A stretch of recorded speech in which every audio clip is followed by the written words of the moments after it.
seja tudo bem-vinda. bom? Olha só que bacana. Vamos tomar aqui, sentar aqui no nosso café. Oh, coisa boa. Pra gente conversar sobre esse assunto bastante pertinente, tá, gente? Um assunto que não é só para crianças e adolescentes, mas também para adultos. A Iloma, ela é mestre em saúde mental e transtornos aditivos e a gente conversa agora com ela. E você aí de casa, se quiser, tem alguma dúvida, se quiser saber mais sobre o assunto, quiser fazer uma pergunta, pode mandar mensagem pra gente pelo 9411-7777. Bom dia, Iloma. Tudo bom? Tudo bom. Esses transtornos que estão aí, na verdade, eu não sei se afloraram agora mais, depois, diante da pandemia, ou se já existiam e as pessoas meio que ficavam retraídas em se pronunciar, em dizer que tinham, que não tem, ou que é normal. Fala um pouco pra gente mais sobre esses transtornos, Iloma. Os transtornos de aprendizagem, nós temos dois tipos, né? Nós temos a questão dos transtornos de aprendizagem, que são de ordens neurobiológicas, né? E dentro deles a gente tem as dislexias, né? Que são os distúrbios de aprendizagem. Então, com as dislexias, ela também tem um componente neurobiológico, né? Que é uma dificuldade na decodificação, na soletração, um déficit no componente fonológico da linguagem. Mas nós também temos uns transtornos de aprendizagem que tem outras ordens, questões mais cognitivas, funções executivas, alguns déficits nessas áreas.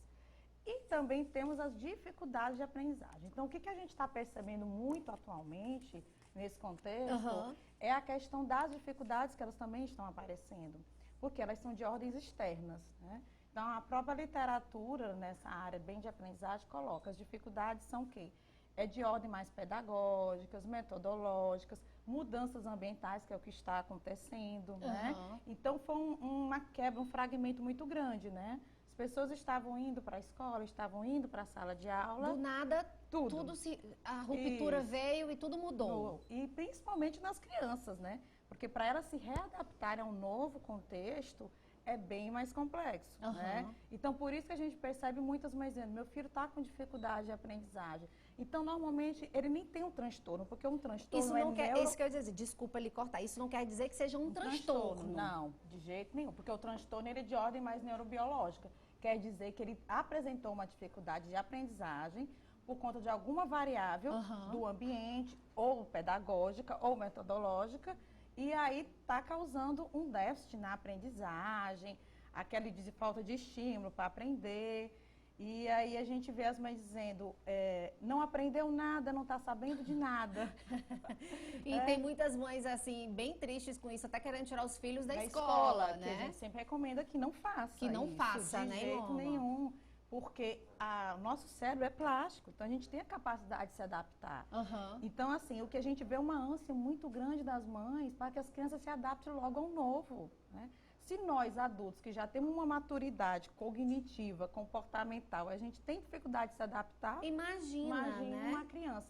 Aí você tira ela da escola, você minimiza as oportunidades de aprendizagem dela, né? E aí você termina realmente não dando estímulos necessários para que essa aprendizagem ocorra, né? Porque a hora a gente aprender, a gente está em constância. Então, a gente Iloma, agora eu te pergunto, essa questão do transtorno e da dificuldade, as mães estão reclamando muito das crianças que estão com dificuldade no aprendizado, isso pode levar a algum transtorno posteriormente, diante da pandemia, diante da mudança repentina do habitual, né, que era ir para a escola, voltar para a escola, ou não? Não, de jeito nenhum. O porquê? Porque o transtorno, ele é neurobiológico, né? Então, ela não vai adquirir um transtorno de aprendizagem. Ela pode adquirir um transtorno de comportamento, dependendo da variável ambiental, dependendo de como essa criança está sendo trabalhada, né? Então, ela vai adquirir essa dificuldade, a preocupação é que essa dificuldade não seja persistente. Né? Entendi. Então, mãezinhas, mais calma, mais tranquilidade, mais atenção, mais né, Iloma? atenção, precisa sempre fazer uma avaliação, sempre é necessário uma avaliação com um especialista para poder ver qual é realmente a causa dessa dificuldade e se realmente é a dificuldade. Porque pode até ser que essa criança já tinha algo bem neurobiológico. E a mãe não prestou atenção. E agora, como está em casa, tá com o olhar mais apurado, tá muito mais perto, então aí ela presta atenção. Por isso que é necessário uma avaliação. Olha só, com gente, um tá profissional especializado. Né? Nossa, Iloma, muito bom a pontuação que você está fazendo. E você aí de casa, se tiver alguma dúvida, pode perguntar para a doutora Iloma, manda mensagem para o 9411-7777, tá certo? A gente já tem algumas perguntas que a gente preparou, pode colocar, Júnior. E o pessoal de casa, se ficar à vontade também de fazer a pergunta que você quiser, ok, gente? Olha só. Como identificar nas crianças quando é birra e quando é um transtorno ou distúrbio de aprendizagem? Bem, a birra, ela e o transtorno são conceitos distintos, né? Ah, é? Então, a birra, ela é um componente voltado para a questão do comportamento.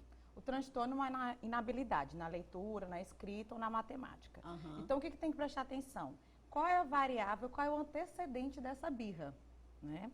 Essa birra, ela pode vir isolada, ou ela pode acontecer quando a criança vai fazer a tarefa ou a atividade. Que não queira fazer. Que não queira fazer, né? Então, são conceitos distintos, mas que se relacionam. Entendi. Entendeu? Então, o que o pai tem que tomar cuidado é o antecedente da birra. Essa criança tá fazendo birra por quê?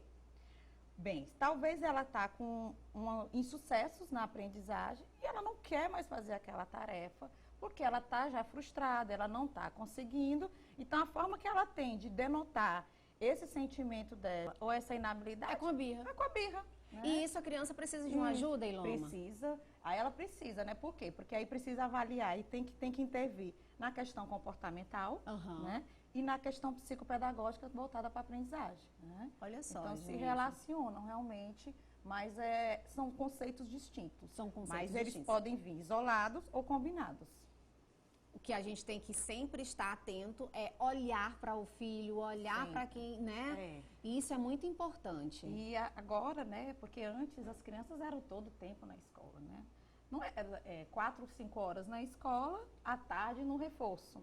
Então a família ficava distante, né? Terminava aquela lacuna e tudo à escola. Então era a escola que dava aquele suporte e hoje não. E hoje não, a né? família ela está começando. Tá 24 horas com a criança, né, em casa. E aí talvez agora que as mães estão percebendo algo que já até existia e estava mascarado. Tava mascarado, é verdade, Loma. Gente, se você tem dúvida, pode mandar mensagem pra gente. A gente tem uma pergunta aqui. Era pra você falar um pouco sobre dislexia. Como? Disgrafia e descalculia. Eu nem conhecia esses dois, eu só conhecia a dislexia. É como se fossem comorbidades da dislexia, né? Ah, tá. Então, a dislexia é uma forma de um distúrbio de aprendizagem, né? Dislexia é tanto para criança como para adulto também, Isso, né? tanto para criança quanto para adulto. A criança que tem dislexia, ela com certeza vai ser um adulto disléxico. Né? Porque, né? Não tem cura. Não tem né? cura? Não tem cura. Tem minimização de sintomas, tem estratégias, técnicas que a gente trabalha com a criança, esse adolescente, esse futuro adulto. Tipo, preparando para um adulto já mais capaz. Mas ele com certeza sempre vai apresentar aquelas dificuldades que é o quê? Então, a dislexia é um problema na questão da soletração, da decodificação, né? Um déficit no componente fonológico relacionado à linguagem. E aí, com a dislexia, normalmente aparece a desortografia, que é um distúrbio na ortografia. Então, também são as dificuldades na ortografia, mas é como se fossem componentes, comorbidades da dislexia. A pessoa não consegue... Tem muitos erros ortográficos na escrita. Não consegue escrever, né? Isso, muitos erros ortográficos apresenta, mesmo depois que é alfabetizada, né? Mesmo porque o dislexo, claro que ele vai ser alfabetizado, mas mesmo assim ele apresenta sempre essas questões ortográficas. E a disgrafia é voltada mesmo para a questão daquela letra, né? A letra chamada, o senso comum chama, né? De letra feia, de letra rabiscada, aquela dificuldade de você ver a questão espaçamento no papel, né? Então, isso é a disgrafia. E a descalculia é voltada para as questões da matemática, né? Dificuldade de interpretar textos, cálculos, números. Olha só, porém, tem que ter uma avaliação muito precisa com relação a isso. Primeiro, que não é fácil você avaliar a dislexia. Segundo, porque tem que ser muito precisa, porque às vezes essa criança tem todas e algumas dessas dificuldades parecidas e ela não é disléxica, né? Ela pode ter sido mal alfabetizada, ela pode ter sido mal estimulada. A questão pedagógica talvez não foi concernente como é a questão de comportamento ou familiar que dá esse suporte, né? Então, por isso que é necessário uma avaliação com o neuro, com o psicopedagogo, com o fonoaudiólogo, para poder realmente saber... E ter o acompanhamento, né? Se é uma dislexia, né? Porque até os exames são diferentes, precisa fazer exames de estudo e processamento auditivo, tem que fazer audiometrias, né? Doutora, então e tem como uma pessoa, tipo, ter uma vida inteira e só adulto descobrir ou ter atenção e prestar atenção que não está normal, não está bem e ser uma pessoa disléxica? Disléxica? Tem. Tem? Tem, Stefania, tem. Pessoa, quando está na faculdade, eu tenho alunos na faculdade que percebe que é na faculdade... eu tenho dislexia. Nossa, gente, que impressionante. Então, na faculdade aí é que vê, né? O professor às vezes tem um olhar mais apurado, é quando precisa mais de uma atenção bem maior, né? Os Porque passa uma vida toda, a família não repara. Ou então, às vezes, a família camufla. Né? Isso então, acontece muito, né, doutora? Né? Muito. Né? Então, a família camufla e aí, depois que eu tá na autonomia, na fase adulta, aí aparece essa questão, eu tenho dislexia, vai fazer os exames e ver que tem dislexia. Nossa, gente, que impressionante. Nossa, é um caso para ter atenção, viu, gente? Muita atenção. Tem sim, porque também mexe com a questão emocional, né? Então, a pessoa pode ficar com baixa autoestima com relação até de depressão, porque não entendeu o que está acontecendo, né, doutora? Alguns transtornos emocionais, realmente. Nossa senhora, então vamos ter mais atenção a isso. Olha, tem uma pergunta para você. Doutora, meu filho tem 5 anos de idade, a gente vê que ele sabe das coisas, mas na hora de aprender as tarefas, ele fala que não sabe, esquece das letras. O que eu tenho que fazer com relação a isto? A primeira coisa, a demanda já tem, né? Essa criança já está apresentando algo, né? E o bom é que ela já está falando que esquece a letra, né? Então, o ideal realmente não tem como a gente fugir, gente. Eu sei que às vezes tem pessoas que têm muita dificuldade em fazer essa avaliação.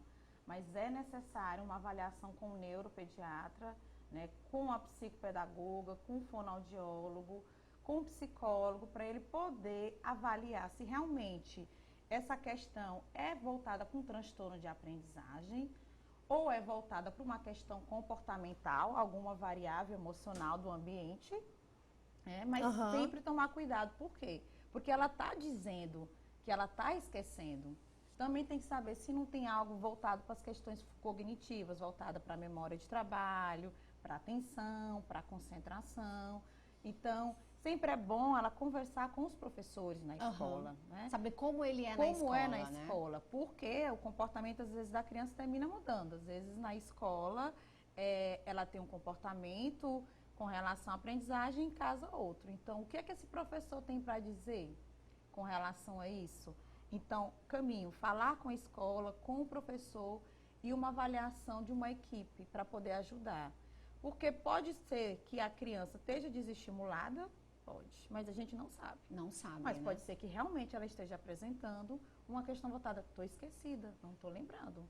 Ela está dizendo, ela já está avisando. Já está dando o sinal. Mas, então é bom ela procurar, sim, uma ajuda profissional, né? Com certeza. Gente, nossa, que assunto maravilhoso, doutora. Pra gente estar falando aqui pro pessoal de casa. Adoro quando vocês participam também, gente. E assim, o que a gente vê nessa entrevista é que vocês, mães e pais, precisam ter uma atenção, olhar para o filho, né? Para ter um adulto mais consciente, mais firme, olhar para o filho agora. E agora, nesse momento da pandemia, é que você pode estar fazendo isso realmente, né, doutora? Olhar diferente. Olhar pro filho.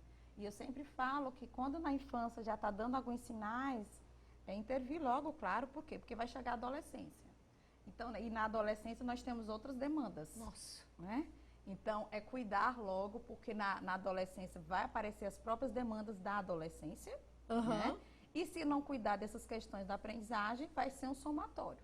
Então, você imagina, dificuldade de aprendizagem, transtornos de aprendizagem, junto com uma adolescência que é carregada de novos significados, de busca a novos pares, de mudanças na autonomia. e quando ele não consegue saber, porque é um momento de transição. É um você momento de é criança, transição. você é adulto, você é adolescente. Por isso que tem tantos problemas aí na fase adolescente, né? É justamente por isso. Tem adolescente que passa tranquilo. Tranquilo, de boa. Mas tem adolescente que Eu não, fiz, né? eu tive uma adolescência muito tranquila. Eu também fui Muito tranquila, Acho que a mamãe acho que teve sempre um olhar diferenciado, mostrou sempre o que tinha que mostrar. Hoje em dia os pais acabam escondendo muito as coisas dos filhos e aí os filhos vão buscar aquela descoberta, né, doutora? E isso de forma deturpada. de forma deturpada. Nossa, doutora, que maravilha. Quero você aqui de novo. Pode chamar que estamos aqui. Vamos Que conversar. delícia conversar com a doutora. Gente, você aí de casa, se tiver mais alguma dúvida, pode mandar mensagem pra gente, que em um segundo momento a gente responde pra vocês, tá bom? Iloma, um prazer receber você aqui, obrigada, tá? As portas do convite. Revista estão sempre abertas. Adorei Muito te receber. Obrigada mesmo. E quando vamos falar pro pessoal de casa, olhar pros filhos e procurar ajuda, né, doutora? Procurar ajuda sempre. Nunca falar que é besteira, que faz parte da idade, né? A gente não sabe. Não sabe, né? Então não precisamos descobrir. Não existe ciência exata para o desenvolvimento humano, né? Toma, tá vendo? Doutora, um beijo, um bom dia, uma boa semana. Você também.